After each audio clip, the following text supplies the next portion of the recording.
Hello friends! So recently I found myself wondering how many syllables the word world has. Now at first glance it only has one vowel, so therefore it should only have one syllable, right? Well that makes sense to me, but something about the way it's pronounced makes me wonder whether there's supposed to be an extra vowel in there somewhere, or at least whether there was one in an earlier version of the word.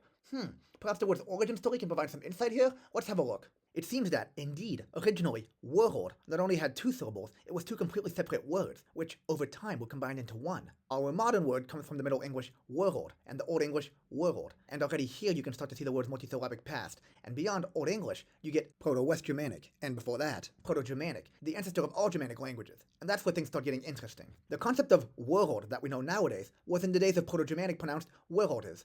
Wow, so I guess 3 syllables. Anyway, that word was a compound of 2 words, whereas, meaning man, which is interestingly the ancestor of were that we find in our modern word werewolf, and Alze, meaning age, as in era.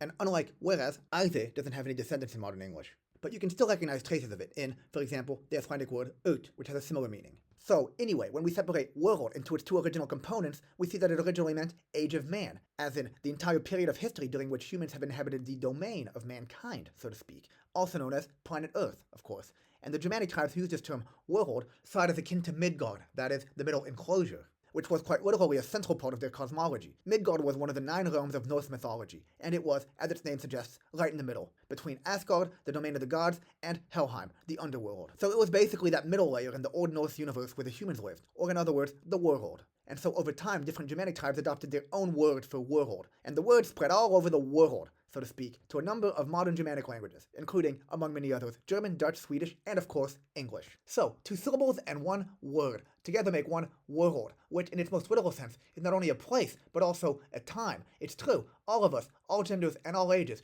we're not only living in this world together, we're also living during it. Thanks for watching.